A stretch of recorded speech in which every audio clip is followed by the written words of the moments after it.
ভাইয়ের সম্পর্কে কোরআনে কারিমে আমার আল্লাহ বলেন, কুল্লা আসআলুকুম আলাইহি আজরান ইল্লাল মাওয়াদ্দাতা ফিল কুরবা, সূরা সূরার 23 নম্বর আয়াত।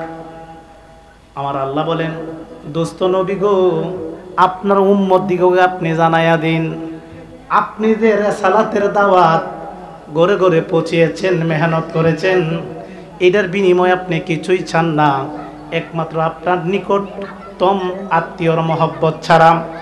আমার নবী বলতেছেন, আমার উম্মতেরা রে, আমি যে তোমাদের কাছে রিসালাতের দাওয়াত দিয়েছি, মেহনত করেছি, এটার বিনিময়ে আমি তোমাদের কাছে কিছুই চাই না, একটা জিনিস চাই, এটা হলো আমার নিকটতম আত্মীয়র মহব্বত। সুবহানাল্লাহ বলো না বাবা। এখন নিকটতম আত্মীয় কারা?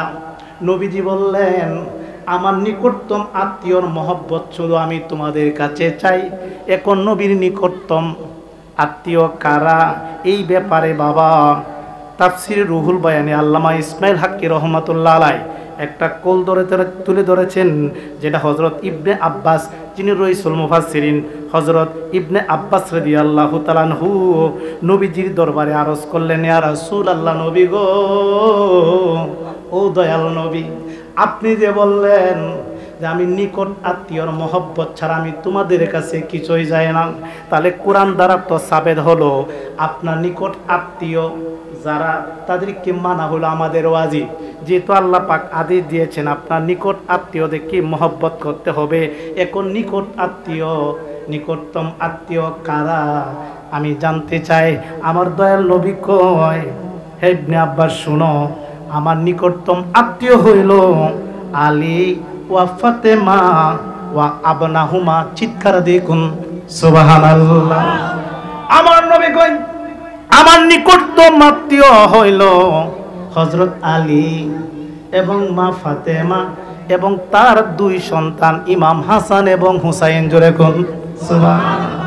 তাহলে এদেরকে বাবা ভালোবাসা আমাদের ওয়াজিব, ভালোবাসতেই হবে। এখন প্রশ্ন আসবে যে হুজুর, আমরা যদি আহলে বায়াতকে ভালোবাসি লাভ হবে কি? নবীজি বলছেন, মান আহাব্বাল হাসানি ওয়াল হুসাইনি, যে হাদিস কানা সহিহ তিরমিজি বাবুল মানাকিবের মধ্যে হাদিস কানা আছে। ওই বাবা, বাবুল মানাকিবের মধ্যে হাদিস কানা আছে সহিহ তিরমিজিতে। আমার দয়াল নবী বলেন, মান আহাব্বাল হাসানি ওয়াল হুসাইনি ফাকাদ আহাব্বানি, যে হাসান হুসাইনকে ভালোবাসলো সে আমি নবীকে ভালোবাসলো। আমি নবীকে ভালোবাসলো। অমান আদাগামাহুমা ফাকাদ আদাগামানি, আর যে ইমাম হাসান হুসাইনের সাথে শত্রুতা পোষণ করলো সে আমি নবীর সঙ্গে শত্রুতা পোষণ করলাম। আর হাসান হুসাইনকে যারা ভালোবাসলো তারা নবীকে ভালোবাসলো, আর নবীকে ভালোবাসার কারণে নবীর সঙ্গে জান্নাতে থাকবে। যেরকম সুবহানাল্লাহ। এখানে আমরা যারা বসা আছি, আমরা কি নবীজির আহলে বায়াতকে মহব্বত করতে চাই কি চাই না? কে কে চাই? দুইটা হাত তুলে দেখাই বাবা। নারায়ে তাকবীর, নারায়ে রিসালাত, আহলে সুন্নাত ওয়াল জামাত, রেজবিয়া দরবার শরীফ, শুহাদায়ে কারবালা, সবাইকে মারহাবা। এখন আমরা আহলে বায়াতকে বাবা মহব্বত করতে হবে। এখন আসলে আহলে বায়াত কারা? আহাল শব্দের তুলো পরিবার, আর বায়াত শব্দের তুলো ঘর, মানে ঘরের পরিবার বা ঘরের অধিবাসী। আহলে বায়াত কারা বাবা? ঘরের অধিবাসীকে আরবিতে আহলে বায়াত বলা হয়। এই আহলে বায়াত তিন ধরনের হয়। সবাই আমার মুখের দিকে তাকিয়ে থাকুন, আমি গঠনমূলক কথা বলবো, ফার্স্ট টু লাস্ট পর্যন্ত কথাগুলো ব্রেনের মধ্যে ধারণ করার চেষ্টা করবেন। আহলে বায়াত হলো তিন ধরনের বাবা। একটা হলো বংশগত, একটা হলো জন্মগত, একটা হলো বাবা অবস্থানগত। তিন ধরনের আহলে বায়াত আছে। এবং আহলে বায়াত বাবা কত প্রকার? আহলে বায়াত হলো বাবা 4 প্রকার। গভীর খেয়াল করে শুনতে হবে। আহলে বায়াত হলো 4 প্রকার। একটা হলো আহলে বায়াতে খাসাস, মানে খাসাস মানে খাস আহলে বায়াত। ওরা কারা? ওরা হলো হযরত আলী রাদিয়াল্লাহু তাআলা আনহু, মা ফাতেমাতুজ জাহরা রাদিয়াল্লাহু তাআলা আনহা, ইমাম হাসান এবং হুসাইন।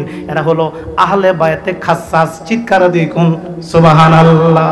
2 নাম্বার হলো আহলে বায়াতে মাসকন। আহলে বায়াতে মাসকন কারা?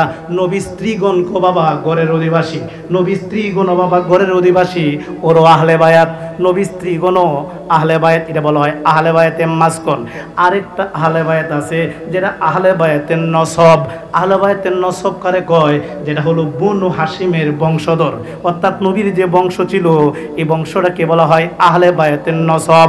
আরেকটা আহলে বায়াত আছে যে আহলে বায়াতের শরফ, যেটা কতিপয় সাহাবী, আমার দয়াল নবী কিছু সাহাবীকে আহলে বায়াত বলে ঘোষণা দিয়েছেন, যেমন সালমান ফার্সি রাদিয়াল্লাহু তাআলা আনহু, হযরত আব্বাস রাদিয়াল্লাহু তাআলা সহ আরো অনেক সাহাবীকে আমার দয়াল নবী আহলে বায়াতের সদস্য বলে ঘোষণা করেছেন। তাহলে চার প্রকার আমরা আহলে বায়াত পাইলাম।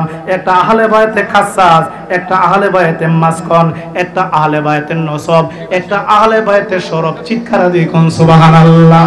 তবে এখন যা আহলে বায়াতের বর্ণনা করলাম, এই আহলে বায়াতের মধ্যে শ্রেষ্ঠ যেটা খাস আহলে বায়াত, এই খাস আহলে বায়াত হলো বাবা কে? মৌলা আলী রাদিয়াল্লাহু তাআলা আনহু, মা ফাতেমাতুজ জাহরা রাদিয়াল্লাহু তাআলা আনহা, ইমাম হাসান এবং হুসাইন, এরাই হলো বাবা আলে রাসূল, এরাই হলো খাস আহলে বায়াত। চিৎকার দিয়ে কোন সুবহানাল্লাহ।